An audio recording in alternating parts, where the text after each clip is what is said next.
કે આજના માણસને કોઈ એક જગ્યાએ કલાક પણ બેસાડવો કેટલો અઘરો થાય. છોકરાને કેવું પડે કે કલાક બેસતો ખરા અમારી બાજુમાં. દીકરાને કાયમ કહેતો આખો દિવસ દોડ થોડી વાર બેસતો ખરા અમારી પાસે. આપણે બધા આગ્રહ રાખતા હોય કે કોઈક બેસે, કોઈક આપણું સાંભળે. પણ ભગવાન કૃપા કરે ત્યારે ભગવાનની પાસે બેસવાનો અવસર મળે, કથા નિમિત્તે મળવાનો અવસર મળે. બાકી રોજ ઘણાને ઘણી વાર મળતા હોય. ક્યાંક ચાની કિટલીમાં લોકો ભેગા થતા હોય, ક્યાંક પાનના ગલ્લે ભેગા થતા હોય, ક્યાંક ફ્રેન્ડ સર્કલ સ્કૂટર ઉપર ભેગા થતા હોય. મળતા તો ઘણાને ઘણી વાર હોઈએ છે, પણ ભગવાન નિમિત્તે મળવું એ જ તો સત્સંગ છે. જ્યારે આપણા મળવાના કેન્દ્રમાં, કારણમાં સ્વયં ભગવાન હોય ત્યારે મળવું પણ સત્સંગ થઈ જતું હોય છે. ભલે બે લૌકિક જણા જ મળ્યા હોય, પણ પ્રભુ નિમિત્તે મળ્યા છો તે તમારો સત્સંગ છે, ઉત્સવ છે. પરમ ભગવતી મહેન્દ્રભાઈનો ભાવ, ઉત્સાહ, એમનો આગ્રહ.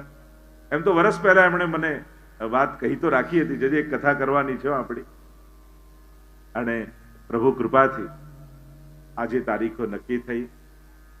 એમ તો સમય તો ક્યારેય કોઈની પાસે હોતો નથી, બધે વ્યસ્ત જ હોય ને કાંઈ ને કાંઈ ચાલતું જ હોય. હમણાં જ 2 દિવસ પહેલા જ લંડનથી 84 બેઠકનો મહામહોત્સવ ત્યાં ઉજવાયો, અને યુટ્યુબ ઉપર તમે બધા જોઈ શકો છો. અને આવશે અને તુરંત જ આવવાનું થયું ને આવો સુંદર દિવસ, રાધાષ્ટમીનો દિવસ. કારણ કે તારીખો જોઈ હતી, પછી તિથિ પછી જોઈ, પણ આવી સુંદર તિથિઓ, તારીખો મળવી એ પણ ભગવત કૃપા જ કહેવાય. કારણ કે ઠાકોરજીને સૌથી અધિક જે પ્રિય છે, અને એમનો દિવસ, એ દિવસ ઠાકોરજીને કેટલો પ્રિય હોય.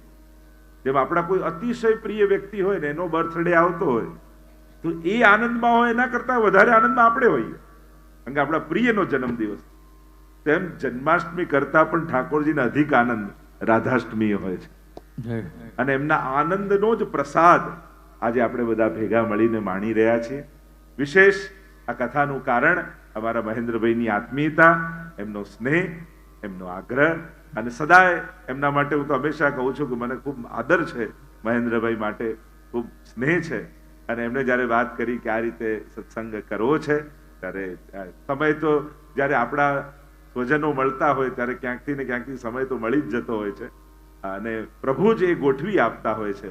તો ઠાકોરજી આવા સુંદર દિવસો, કારણ કે દાનનો દિવસ, છેલ્લે દાન એકાદશી ને રાધાષ્ટમી ને આ બધા આવા સુંદર દિવસો જે પ્રભુને અધિક પ્રિય છે, એવા દિવસો મળવા એ ખરેખર ઠાકોરજી જ એની કારણ છે, એમની જ કૃપા કારણ છે, જેથી આપણે બધા એકત્રિત થયા છીએ. 3 જ દિવસ હતા, કારણ કે પછી પાછું ઋષિકેશ જવાનું છે, ત્યાં બધી કથાના આયોજન હતા. પણ શ્રીમદ ભાગવતનો તો એક શ્લોક પણ એ જીવના ઉદ્ધાર માટે પૂરતો છે, પ્રભુની કૃપા માટે પૂરતો છે. અને આપણને તો 3 દિવસ મળ્યા, એટલે આપણે બધા તો ભાગ્યશાળી છીએ. બ્રહ્માજીને તો 4 શ્લોકમાં જ ભાગવત સંભળાવ્યું ભગવાને, ચતુશ્લોકી ભાગવત જેને કહીએ. જ્યારે પરીક્ષિત મહારાજ મળ્યા છે સુખદેવજીને ને કહેવા લાગે 7 દિવસ મારી પાસે, અરે એક મુહૂર્તમાં ઉદ્ધાર થઈ જાય એવાય પ્રમાણ છે. કારણ કલ્યાણ અને કૃપા માટે વર્ષો નથી હોતા, એના માટે તો ક્ષણ લાગે. છિન્ન મેં લે ઉદ્ધરે, આપણા પદોમાં ગાઈએ છે ને, મહાપ્રભુજીને ગુસાઈજી કૃપા કરે તો વર્ષોની સાધના નથી આપતા, ક્ષણમાં ઉદ્ધાર. અર્થ સકળ તેનો સીધો લીલા માએ તાણીને લીધો, ક્ષણમાં ઉદ્ધાર. અને એમાં પણ ભાગવત સાર રૂપે, કારણ કે કથા સારમ મમ કર્ણ રસાયનમ, સ્વયં ત્યાં સુતજીને સૌનક આદિ ઋષિઓ કહેતા હોય કે ભાગવતની કથા તો અનંત છે, અમને તો સાર સંભળાવો. એટલે આપણે કથા સાર જે શબ્દ વાપર્યો છે ટાઇટલ પત્રિકામાં, એ પણ આપણો શબ્દ નથી, ભાગવતનો શબ્દ. ત્યાં ઋષિઓ કહે છે કે અમને કથાનો સાર સંભળાવો, કારણ આખી કથા તો અનંત છે, એનો કોઈ અંત નથી, સાર છે. અમે તો સાર સાંભળી લઈએ તો અમારું તો કલ્યાણ થઈ જાય. અને આ ભાગવત કથા એવી દિવ્ય કથા છે, જેને તો અમૃત કહ્યું છે ને, અને અમૃત કહ્યું. આપણે કહીએ ગોપી ગીતમાં પણ ગોપીજનો ગાય છે ને, તવ કથામૃતમ तप्त जीवनम् कविभिरीडितम्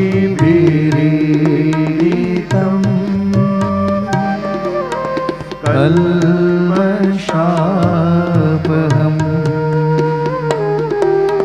श्रवणमङ्गलम्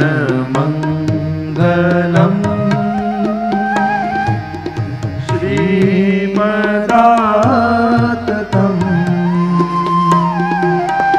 भुवि गृह्णन्ति ते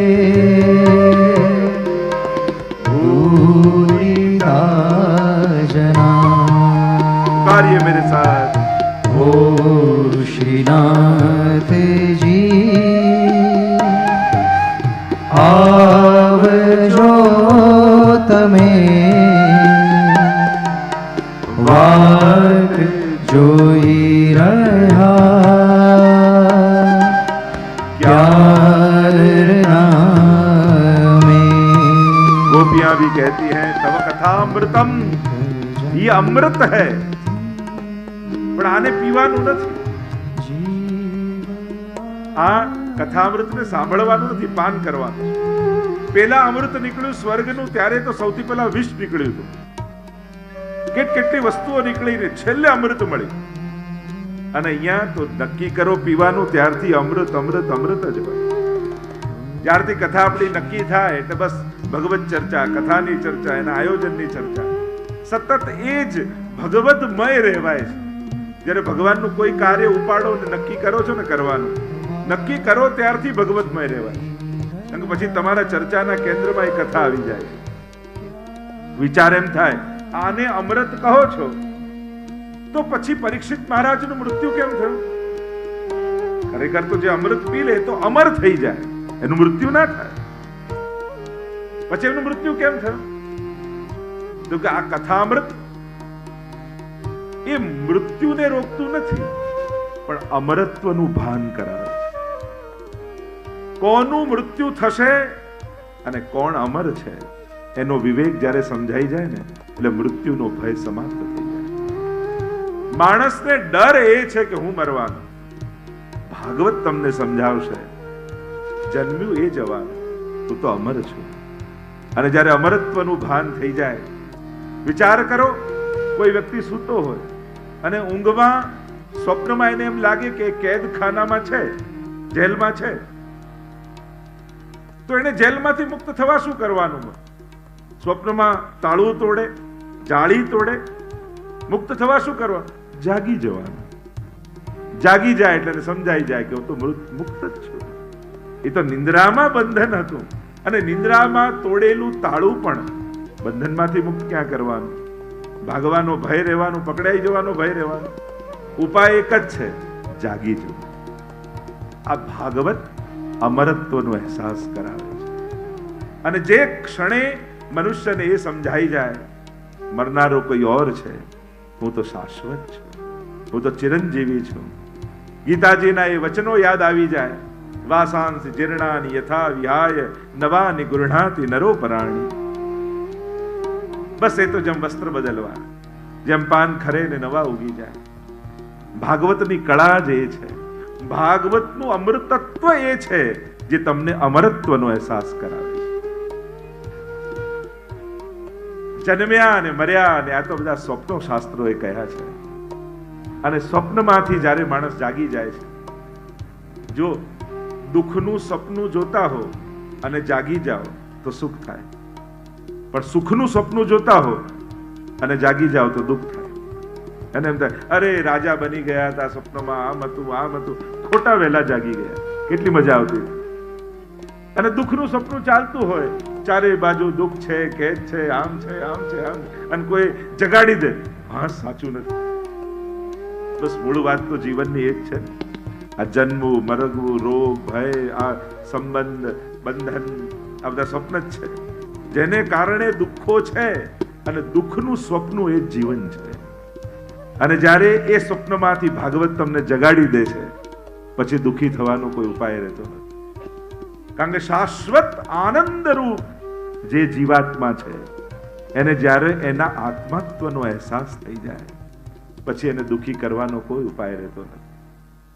તમને દુઃખ ત્યાં સુધી જ લોકો કરાવી શકે જ્યાં સુધી તમને દેહ બુદ્ધિ છે. અને દેહ બુદ્ધિ જે ક્ષણે સમાપ્ત થાય છે અને આત્મબુદ્ધિ જાગૃત થાય છે, પછી જીવનમાં કેવલ આનંદ જ રહી જાય. શ્રીમદ ભાગવત અમૃત એ રૂપમાં છે.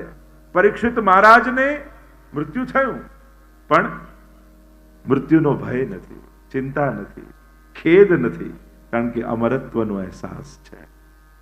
એ શાશ્વત સિંધુનું બિંદુ છે, એ સમજાઈ ગયું છે. ભગવાનનો જ અંશ છે. મમય વાંશો જીવ લોકે જીવભૂત સનાતનમ. સનાતન અંશની વાત કરી ત્યારે ભગવાને કહ્યું કે એ સનાતન અંશ છે. અને દેહની વાત કરી ત્યારે જન્મ બતામ કહ્યું ને, જાતસહી ધ્રુવ મૃત્યુ. જન્મ્યો અને મૃત્યુ નિશ્ચિત છે. આ તો અમૃત તત્વની કથા છે. મૃત્યુમાંથી અમૃતત્વ તરફ જવાની આ કથા. અસ્તોમાં સદગમય તમસોમાં જ્યોતિર્ગમય મૃત્યુમાં અમૃતમ ગમય. એ ઉપનિષદના શબ્દોને યાદ કરીએ તો ભાગવતનો સાર આપણને મળે. અસતમાંથી સત તરફ જવું. જે નાશવંત છે એ બધું અસત છે, શાશ્વત છે એ જ સત છે. આગળ પ્રભુના સ્વરૂપનો અને પરિચય આપણે મહાત્મ્યમાં જોઈશું. ના સતો વિદ્યતે ભાવો ન ભાવો વિદ્યતે સત. સતનો ક્યાંય અભાવ નથી. અસ્તોમાં સદગમય. નાશવંતમાંથી શાશ્વતતા તરફ જવું. અશોચ્યાનન્વ શોચસ્ત્વમ પ્રજ્ઞાવાદાંશ ભાસસે ગતાસુ ન ગતાસુ સ નાસુ નાનુ શોચંતિ પંડિતા. ગીતાજીના એ ભગવાનના શબ્દોને યાદ કરો. અર્જુન, તું કઈ વસ્તુનો શોક કરે છે? તને જ ભાન નથી. જે કાયમ નથી એ કાયમ રહે એવી ઈચ્છા રાખે છે.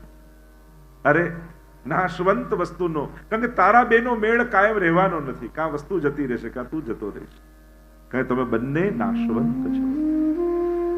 શાશ્વતતા જ કાયમી છે, એટલે શોક ન કર. બુદ્ધિમાન વ્યક્તિઓ જનાર વસ્તુનો શોક કરતા નથી. જે છે ને પકડી રાખે છે, જે કાયમ માટે છે એ જ એનું સ્વરૂપ છે. અસ્તોમાં સદગમય તમસોમાં જ્યોતિર્ગમય. અંધકારમાંથી પ્રકાશ સુધીની યાત્રા. અજ્ઞાન જ અંધકાર છે. સમજાયું નથી એ જ અંધકાર છે. બાકી બધું જે છે એ છે. જે રહેવાનું છે રહેવાનું જ છે. આપણને નથી સમજાતું એ જ અજ્ઞાન જ અંધકાર છે. શું આપણા અને ભગવાનની વચ્ચેનો જે અંતરાય છે, ત્રણ પ્રકારના શાસ્ત્રોએ અંતરાય બતાવ્યા. એક ટાઈમનું, બીજું ડિસ્ટન્સ માઇલનું, અને ત્રીજું અજ્ઞાનનું. આ ત્રણ વિક્ષેપ છે. શું આપણા અને ભગવાનની વચ્ચે ટાઈમનું અંતર હોઈ શકે? આજ સેકન્ડે આ જ ટાઈમે ભગવાન છે અહીંયા? તમે તો હા છે. એટલે આપણા અને ભગવાનની વચ્ચે ટાઈમ નું ડિસ્ટન્સ યા ડિફરન્સ પોસિબલ નથી.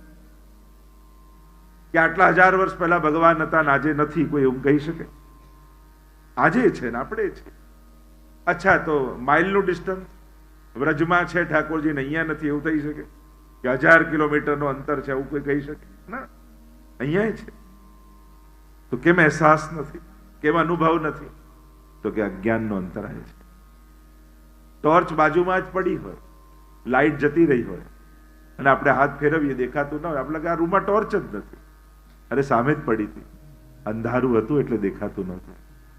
એમ જે સામે જ છે એને ગોતવામાં ઘણીવાર જીવન ખપાવી દઈએ છીએ.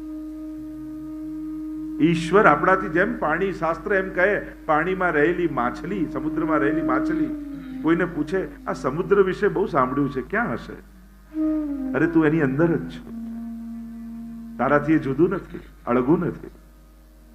તારે કેવલ એનો અહેસાસ કરવાનો છે.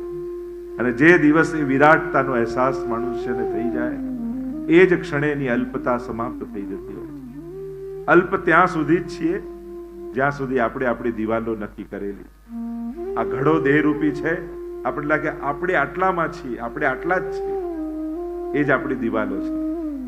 જ્યારે એ ઘડાની સીમા સમાપ્ત થઈ જાય ત્યારે પરમાત્માનો વિસ્તાર એ આપણો વિસ્તાર થઈ જતો હોય છે. અંજલિમાં રહેલું પાણી જ્યારે દરિયામાં નાખી દો ત્યારે દરિયાના રૂપ થઈ જતું હોય છે. એ અંજલિમાં છે ત્યાં સુધી જ અલ્પ છે. વિરાટમાં ભળતા એ વિરાટ અને શાશ્વત બની જાય. તમસો માં જ્યોતિર્ગમય મૃત્યો માં અમૃતમ ગમય. સમાપ્તિમાંથી અસીમિતતા તરફ જવાનું, મૃત્યુમાંથી અમરત્વ તરફ જવાનું. આ જ ભાગવતની યાત્રા છે. એ અમરત્વનો અહેસાસ કરાવે છે, શાશ્વતતાનો અહેસાસ કરાવે છે. એ જ એનું ચિરંજીવીપણું છે, એ જ એના અમૃતનું દાન છે. એટલે જ આને અમૃત કહ્યું છે. તવ કથામૃતમ અમૃતમ. કેવલ ચિરંજીવી બની જવું, શાશ્વત બની જવું, એ તો ઉલટાનો ભાર છે. પણ સંપૂર્ણ જીવીને જવું એ જ જીવનની પૂર્ણતા છે. શ્રીમદ ભાગવતની આ સારની કથા એવી દિવ્ય કથા છે. કારણ કે શ્રીમદ ભાગવત એ સ્વયં વેદો અને ઉપનિષદનો સાર છે. નિગમ કલ્પતરોર ગલિતમ ફલમ શુકમુખાદ અમૃતદ્રવ સંયુતમ પીબત ભાગવતમ રસમાલયમ મુહુરહો રસિકા ભુવિ ભાવુકા. વેદ રૂપી કલ્પ વૃક્ષ ઉપર લાગેલું આ ગલિત ફળ છે. ગલિત છે એટલે કે પીબત, અને પીઓ. કારણ કે ખાવાનું કે ઘણાના દાંત ન હોય, ઘણાને દાંતના દુખાવા હોય, ઘણાને ખાતા ન આવડતું હોય. દરેક વસ્તુ ખાઈ ન શકાય, પણ દાંત ન હોય એ પી તો શકે. સાધન નથી, અસમર્થતા છે, છતાંય આનું પાન. ભાગવત કથા તો એવી છે ને, ન સમજાતી હોય તોય ત્યાં જઈને બેસવું. બે શ્લોકો પણ કર્ણમાં પડે ને, એટલે શ્લોકાર્ધમ શ્લોકપાદમ બા, અડધો શ્લોક કોઈ સાંભળી લે તો એને રાજસુ અને અશ્વમેઘ યજ્ઞના ફલ મળે છે. એવો ભાગવતનો પ્રભાવ છે. એટલે સંસ્કૃતમાં પારાયણ થતું હોય ને, ન સમજાતું હોય તોય જઈને બેસવું. ભાગવતના શ્લોકો કર્ણમાં પડે ને તો એ કલ્યાણ કરનારા છે. અમુક લોકોનું સાંભળવું ભલે સમજાય નહીં, પણ એ સાંભળેલું નકામું નથી જતું. શબ્દો ક્યારેય નકામા નથી જતા. હૃદયમાં કોઈ ને કોઈ ભાવ. શબ્દને પણ બ્રહ્મ કહ્યું છે. તમે અહીંયા બેઠા હો, બહુ સારા મૂડમાં આવું ને બે શબ્દો હું તમને એવા કહી દઉં તો મારો આખો મૂડ ઓફ થઈ જાય, એવો ચહેરો પડી જાય, તમે ફીકા પડી જાઓ. બે શબ્દો કહેવાય, અને બે શબ્દો એવા કહી દઉં કે આમ ચહેરો ખીલી જાય. નાનકડા શબ્દો તમારા ઉપર કેટલા અસર કરે છે. આપણે એમ કેવું કે અમારા પર શું હોય, તો જે બોલાતું એ બોલાય ના, પણ અસર કરે છે. શબ્દો એમને નકામા નથી જતા. એમ ભાગવતના એક એક અક્ષર ભગવદ રૂપ છે, બ્રહ્મ રૂપ છે. તમારા ચિત્તમાં એ અસર કરે. હરિ ચિત્તમ સમાશ્રયેત. ભાગવતના મહાત્મ્યમાં તો કહ્યું સ્વયં ભગવાન ચિત્તમાં આવીને બિરાજી જાય છે, તમારા હૃદયમાં આવીને બિરાજી જાય છે. એવો ભાગવતનો પ્રભાવ બતાવે છે. તમે કોઈ અગ્નિ સળગતો એની પાસે જઈને બેસો તો ગરમાશ લાગવાની જ છે. તમે કોઈ બરફની પાસે જઈને બેસો તો ઠંડીનો અનુભવ થવાનો જ છે. તમારે ઠંડી માંગવાની જરૂર નથી, તાપ અગ્નિ પાસે ગરમી માંગવાની જરૂર નથી, એને હાથ તો લાંબો કરીને આપવાની જરૂર નથી, પણ એનો પ્રભાવ એવો છે કે એના પ્રભાવની અસર થાય. એમ શ્રીમદ ભાગવતમાં જઈને બેસશો ને, ખાલી તમારે મુક્તિ માંગવાની જરૂર નથી, તમારું કલ્યાણ માંગવાની જરૂર નથી, ભગવાન માંગવાની જરૂર નથી. ભાગવતનો પ્રભાવ એવો છે કે તમને ભાવથી ભરી દેશે. એનો પ્રભાવ એને આપવાની પણ જરૂર નથી. અમુક વસ્તુમાં કર્મ કે ક્રિયાની કે વ્યવહારની આવશ્યકતા નથી હોતી. એના પ્રભાવ હેઠળ આવો એટલે એની અસર તમારા ઉપર થાય છે. એમ જ ભાગવતમાં 7 દિવસ બેસો, 3 દિવસ બેસો, એક ઘડી આવીને, એક ઘડી આધી ઘડી આધી में पुनि आध तुलसी संगत साधु की कटे कोटि अपराध. તો આધીમાં આધી, અડધીમાં અડધી એટલે પાઘડી કહીએ ને. શોભાયાત્રામાં કેવા પાઘડી પહેરીને ફરતા હોય. આપણે મહેન્દ્રભાઈ સરસ પાઘડી પહેરી. તો આજ પાઘડી કથામાં બેસો ને એનું જ પ્રતીક પાઘડી છે કે ભલે અડધીમાં અડધી આ પાઘડી બેસી જાઓ તો એ કથામાં કલ્યાણ કરનારું છે. એવા કથાનો આ પ્રભાવ છે. અને કથા કોઈ ને કોઈ પ્રકારથી જીવનમાં કોઈ ઘડીએ વિચાર કરો, અત્યારે તમે કથામાં ન હોત ને આ આયોજન ન થયું તો અત્યારે ક્યાં બેઠા હોત તમે? કેમ બધાને હસવા? હું તો એમ જ કે ક્યાંક સત્સંગમાં તો હું તો એવું જ માનતો હતો. શું કરતા હોત વિચાર કરો, આટલા બધા ભાઈઓ ક્યાં હોત તમે બધા? વિચાર કરો, જો ઠાકોરજી આપણી ક્ષણોને કેવી સુધારતા હોય છે. આ ન થયું હોત, આ ન હોત, આપણે ક્યાં હોત, શું કરતા હોત? વિચારતા એવું કંઈક કરતા હોત જેમાં આપણા આત્માનું કલ્યાણ થાય. ન જ હોત ને, તમે કન્ફર્મ છો ને બધા, શ્યોર છો ને બધા? તો જો ઠાકોરજીની કૃપા તમને સમજાવું છું. ઠાકોરજીએ તમારી પાસે આ 3 કલાક લઈ લીધા. આ 3 કલાક હું મારા નામે લખું છું, એમ 3 દિવસ માટે પોતાના નામે લખી દીધું. આ કેવું ઠાકોરજી કૃપા કરે છે. જો આ ન થયું તો આપણે અહીંયા ન હોત. આ ઠાકોરજીની કૃપા છે કે આ બધું થયું તો આપણે અહીંયા. એટલે ઘણીવાર સત્સંગના આયોજનો કરાવવા માટે પણ ઠાકોરજી એના ચિત્તમાં પ્રવેશતા હોય છે. ભગવાન કોઈના હૃદયમાં બિરાજી અને કેટલા લોકોના કલ્યાણના એ ક્ષણોને, એ લેખોને લખતા હોય છે ભગવાન. અને એટલા માટે હું તો ઘણીવાર એમ કહું કે કંકોત્રી તો ઘણાને મળે, પણ જેની જન્મોત્રીમાં કથા લખાઈ હોય ને એ જ કથામાં આવી શકે. બાકી કંકોત્રીઓ તો ઘણા સુધી પહોંચતી હોય. ઠાકોરજી આપણા ભાગ્યમાં લખે ને એ ક્ષણો, ત્યારે જ આપણે કે ભાગ્યથી વધારે કોને મળે? એટલે ભગવાને ભાગ્યમાં લખ્યું એટલે મળ્યું ને આપણને. 2 પ્રકારનું ભાગ્ય હોય. એક કર્મથી પેદા થયેલું ભાગ્ય, અને એક ઠાકોરજીના કૃપાથી મળેલું ભાગ્ય, જેને આપણે સૌભાગ્ય કહીએ. ભાગ્ય સૌભાગ્ય શ્રી અમને જો દે.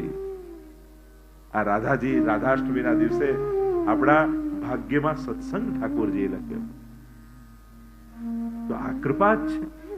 તો આ વેદોનું ફળ નિગમ કલ્પતરોર ગલિતમ ફલમ એ શ્રીમદ ભાગવત છે. રસમાલયમ, આલય છે. એટલે જ આપણે ત્યાં ભાગવતજીને ઔષધાલય કહ્યું, ન્યાયાલય કહ્યું, વિદ્યાલય કહ્યું, ગ્રંથાલય કહ્યું, રસમાલય કહ્યું. કેટલા આલયો ભાગવતજીમાં સમાયેલા છે. આ ઔષધિ પણ છે, અમૃત તો છે, પણ ભવૌ સદા છોત્ર મનોવિરામાત નિવૃત્ત તરશૈરુપગીયમાનાત. ભવૌષધિ કઈ છે? શરીર માટે તો ઘણી બધી દવાઓ લેતા રહી, પણ આ ભવરોગને દૂર કરવાની એક જ દવા છે, અને એ છે શ્રીમદ ભાગવત. ભગવત નામ એ જ છે. એ જ્યારે જીભ પર મૂકી દો છો ને ત્યારે ભવરોગ મટી જાય. આ ન્યાયાલય છે. જીવનમાં ઘણીવાર પાપ અને પુણ્યના ન્યાય કરવા એ આપણા વશમાં નથી હોતો. ભાગવત એનો ન્યાય કરે છે. આ ગ્રંથાલય છે. સમસ્ત ગ્રંથોનો સાર શ્રીમદ ભાગવતમાં છે. નિગમ કલ્પ તરોર ગલિતમ ફલમ વેદરૂપી વૃક્ષ, જેની ઉપનિષદો ને પુરાણ, અનેક શાખા પ્રશાખા પત્રો, આ બધું જ વિરાટ ફેલાયેલું કલ્પવૃક્ષ, અને એના ઉપર લાગેલું આ ગલિત ફલ. ભાગવત રસમાલય છે. સમસ્ત રસો, એટલે તો પૂર્ણ પુરુષોત્તમની કથા છે ને, કે અહીંયા પ્રભુએ સમસ્ત રસો પ્રગટાવ્યા પોતાની લીલા દ્વારા. સમસ્ત રસોનું દાન પરમાત્માએ કર્યું છે. એટલે જ રસો વૈસીની કથા છે. રસો વૈસા, સમસ્ત રસો પ્રગટાવીને પૂર્ણ પુરુષોત્તમ હોય એ જ નવે નવ રસોનું દાન કરી શકે. એવા શ્રી કૃષ્ણની આ ગાથા છે. તો ભાગવતનો સાર આપણે 3 દિવસમાં પાન કરવાનો છે. શ્રીમદ ભાગવતના મહાત્મ્યની કથા પ્રારંભમાં વર્ણિત કરવામાં આવે. 2 પુરાણમાં વિશેષ રૂપે મહાત્મ્ય ગવાયું છે, એક સ્કંદ પુરાણ અને બીજું પદ્મ પુરાણમાં. 4 અધ્યાયમાં સ્કંદ પુરાણમાં કથા કહી છે, 6 અધ્યાયમાં પદ્મ પુરાણમાં કથા કહી છે. પ્રાય વિવેક એ છે, વ્યવહાર એ છે, ભાગવતજીનું મહાત્મ્ય જે પદ્મ પુરાણ અંતર્ગત છે એને વર્ણન કરવામાં આવે. 6 અધ્યાય એટલા માટે ભગવાનની કથા છે. ઐશ્વર્ય, વીર્ય, યશસ્વી, જ્ઞાન અને વૈરાગ્ય, આ 6 ભગ જેની અંદર હોય એને જ ભગવાન કહેવાય. અને આ ભગવાનની કથા છે એટલે 6 અધ્યાયમાં મહાત્મ્ય કહેવામાં આવ્યું. મહાત્મ્યનું વર્ણન કરતા, કારણ કે મહાત્મ્ય એટલા માટે આવશ્યક છે કે આ કોણ છે, આ તત્વ શું છે, જ્યાં સુધી એને જાણશો નહીં ત્યાં સુધી એના માટે અહોભાવ મનમાં નહીં આવે. અને જેના માટે અહોભાવ નથી આવતો એની બહુ સાંભળતાય નથી તમે, એને બહુ જોતાય તમે નથી. જેના માટે મહત્વ હોય મન એમાં જ હોય. અને મન ન હોય, જેમાં મહાત્મ્ય ન હોય, જેનું મહત્વ ન હોય, ત્યાં મને નથી હોતું. ઘણી વાર લોકો કહે અમારું ઠાકોરજીમાં મન નથી. એનો અર્થ શું થાય? તમારા માટે ભગવાનનું સંસાર કરતા વધારે મહત્વ નથી. મહત્વ હોત તો મન એમાં હોત. તમને કોઈ બહુ મોંઘો હીરો ખિસ્સામાં મૂકી દે અને કોઈ લગ્નની પાર્ટીમાં તમે હો, રિસેપ્શનમાં ગયા હો અને કહેજો કે 1 કરોડનો હીરો છો, સાચવજે ને પછી લઈ જઈશ. પછી તમારું મન પાર્ટી મારે. વાત કરતા કરતા વચ્ચે ખિસ્સામાં હાથ નાખીને ચેક કર્યા કરો, છે કે નહીં, છે કે નહીં, છે કે નહીં, છે કે નહીં. મહાપ્રભુજી કહે બસ આવું જ કરવાનું છે. તમને અનમોલ રત્ન હું ઠાકોરજી રૂપે ઘરે પધરાવી દઉં છું. એટલે સંસારના બધા કાર્યો કરતા કરતા થોડી થોડી ક્ષણે ચેક કરતા રહેજો, છે કે નહીં, છે કે નહીં, છે કે નહીં. બસ આટલું જ કરવાનું. ચેતસ્તત પ્રવણમ સેવા વ્યાવૃત્તોપી હરૌ ચિત્તમ. મહાપ્રભુજીના શબ્દોમાં કહું કે વ્યાવૃત્તિ કરો, ચિત્ત હરી મારા. કારણ કે તમારા માટે આ બધા કરતા મહત્વના ઠાકોરજી છે. અને જે દિવસે એને એ રીતે સ્વીકારી લેશો, સૌથી મહત્વનું, પછી દરેક ઘટનાઓમાં એને ચકાસતા રહેજો કે તમારી સાથે છે કે નહીં, સાથે છે કે પ્રભુ જોડે છે કે નહીં. સતત પ્રભુને સાથે રાખવા. એમ ભલે આપણે સેવા કરીને પઢાવી દઈએ, પણ એ ભાવાત્મા રૂપે તો સદાય તમારી સાથે હોય છે. એટલે જ મહત્વનું એ છે. અર્જુન અને દુર્યોધનનો મૂળ ફરક શું છે? એને સેના લઈ લીધી. અર્જુને એને કહ્યું કે હથિયાર હાથમાં નહીં લઉં, પણ એને ભરોસો છે ભગવાન સાથે હશે ને તો વિજય મારો જ થવાનો છે. હું એટલા માટે જ તમને ભગવાન સાથે રાખવાનું કહું છું, કારણ કે સદાય તમારો વિજય થાય જો ભગવાન સાથે હશે. બાકી સેનાઓ મળી, સામર્થ્ય લાગે, ટોળું લાગે, ઘણા બધા સહયોગી લાગે, પણ વિજય તો એનો જ હોય જેની સાથે ભગવાન હોય છે. મહાપ્રભુજી આપણને સાથે આપ્યા, માથે આપ્યા, માથે પધરાવી દીધા. સાથે તો છે તારા માથે પધરાવી દો. તો વિચાર કરો મહાપ્રભુજીની કેટલી મોટી કૃપા. સંસારમાં રહેતા રહેતા ચિત્ત હરીમાં વિક્રેતુ કામા કિલ ગોપ કન્યા મુરારી પાદાર્પિત ચિત્ત વૃત્તિ દધ્યાધિકમ મોહવશાદ ભોચર ગોવિંદ દામોદર માધવેતિ. ગોપીઓ જ્યારે દહીં વહેંચવા જાય ત્યારે મોહન મહિલો ની કરતા કરતા ચિત્ત હરીમાં જાય એટલે મોહન લો મોહન લો મોહન લો કરવા લાગે. સરળ જ છે ભક્તિ. એ કોઈ કલાક બચે છે એટલે કરવાની ક્રિયા નથી. એને તો આપણા આ જીવન સાથે વણી દેવાની. અને જીવન સાથે ભગવાનને વણી દો એટલે પલ પલમાં ઠાકોરજી તમારી સાથે થઈ જાય, તમારો થઈ જાય. અને જે ક્ષણે તમારો થઈ જાય એટલે તો પંચાક્ષરમાં હે કૃષ્ણ હું તારો છું. બસ આ મહામંત્ર પંચાક્ષરનો એ જીવનની સમજ બની જાય ને પછી ક્યાંય કોઈ અલગથી પાઠ કરવા બેસવાની જરૂર ન પડે. હું ભગવાનનો છું, જ્યાં છું, જેની જોડે છું, જે કરી રહ્યો છું, પણ હું ભગવાનનો છું. બસ આ એક શબ્દ નહીં પણ સમજણ બની જાય તો જીવનમાં ક્રાંતિ થઈ જાય. મહાત્મ્યનું વર્ણન એટલા માટે કર્યું, જ્યારે મહાત્મ્ય બુદ્ધિ સ્થાપિત પરમાત્મામાં થશે ને ત્યારે સદાય ચિત્ત એનામાં રહેશે. આવો મહાત્મ્યનો પ્રવેશ કરતા મંગલાચરણ જે વ્યાસજીએ કર્યું, અને આ એક શ્લોક એવો છે કે બધાએ મોઢે કરવા જેવો. બહુ સુંદર શ્લોક છે. ભગવાન કૃષ્ણને જેટલા સરળતાથી આમાં સમજાવી દીધા, 32 અક્ષરમાં 32 લક્ષણ વાળા શ્રી કૃષ્ણને સમજાવી દીધા કે આ કૃષ્ણ છે કોણ. અનુષ્ટુપ છંદમાં 8 8 8 8 અક્ષર હોય ને, 8 ચોક 32 લક્ષણ વાળા પરમાત્મા છે. અને વંદન કરતા મંગલાચરણ કરતા વ્યાસજી બોલ્યા સચ્ચિદાનંદ રૂપાય વિશ્વોત્પત્યાદિ હેતવે તાપત્રય વિનાશાય श्री कृष्णाय वयम्. कितने सुंदर ढंग से प्रभु को समझाया श्री कृष्णाय वयम नमः। उस भगवान को वंदन करते हैं, उनकी स्तुति करते हैं। कौन? श्री कृष्ण।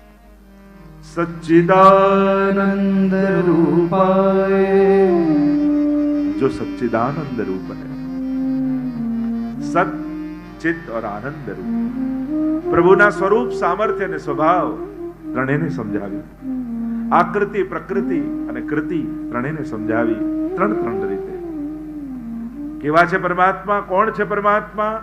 સતરૂપ છે, ચિદરૂપ છે અને આનંદ રૂપ છે, જે સર્વત્ર વ્યાપેલા છે, સર્વત્ર જેની સત્તા છે, એ જેનો સત તત્વ છે, જે ચૈતન્ય રૂપે છે, જે જ્ઞાન રૂપે છે, એ જેનું ચિત્ત તત્વ છે, અને જે સર્વમાં આનંદ રૂપે વ્યાપેલો છે, એ જ એનું આનંદ તત્વ છે।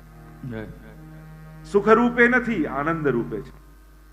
કારણ કે સુખ એ ક્યાંક ને ક્યાંક દુઃખનું જ સુંદર રૂપ છે। દુઃખ જ્યારે સારા કપડાં પહેરીને આવે ત્યારે એને આપણે સુખ કહેતા હોઈએ, કારણ કે એક સુખની સાથે કેટલા દુઃખો આવે। એક ગાડી આવી તેમ થાય, આ ભટકાઈ ના જાય, કોઈ આમાં લીટો ના કરી જાય, આમાં સાચવવાને સર્વિસ કરાવવાની, આને સાચવીને રાખવું, આ કઈ કોઈ ચોરી ન જાય, કેટલા ભય લઈને એક સુખ આવતું હોય। એટલે એક સુખની સાથે કેટલા દુઃખો પણ ભેગા આવતા હોય। ચહેરો સુખનો હોય છે, પણ કતાર પાછળ તો દુઃખોની જ હોય છે।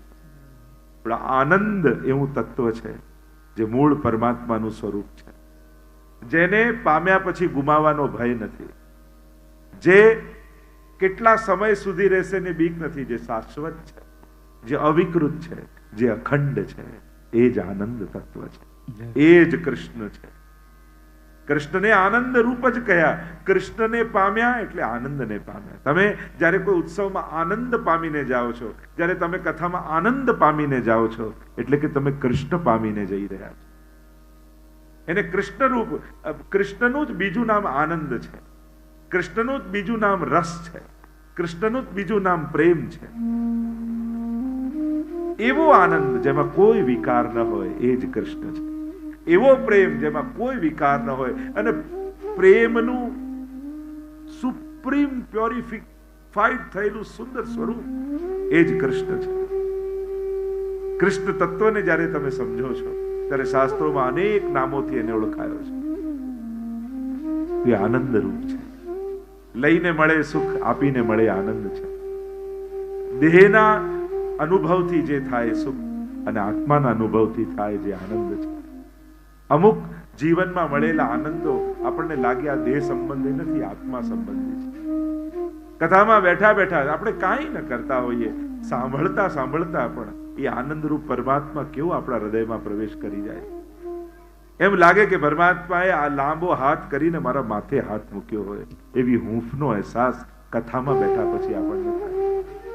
આ પ્રભુના પ્રભાવનો અહેસાસ, એ આનંદ રૂપ છે। એની પાસે બેસો તો એ આનંદનો અહેસાસ થાય। તમે શ્રીનાથજી દર્શન કરવા જાઓ ત્યારે સુખ મળે, આનંદ મળે એવી કોઈ સંજોગો હોતા નથી। ગરમી હોય, ધક્કા હોય, લાઈનો હોય, આટલા દૂરથી ગયા હોય, લોકો રાતના નીકળ્યા હોય, સવારે મંગળાના દર્શનમાં પહોંચ્યા હોય, એટલી ભીડ હોય, કોઈ સુખ મળે એવો કોઈ સંજોગો હોય? આપણી સુખની વ્યાખ્યા છે, એમાંનું એકે સંજોગ છે, છતાંય એક સેકન્ડ માટે શ્રીનાથજીથી આંખ મળે ત્યારે કેવો આનંદ થાય। એ કયો આનંદ છે? શરીરને સુખની જે વ્યાખ્યા છે એમાંની કોઈ સુવિધા છે? એ આનંદ આત્માનો આનંદ હોય છે।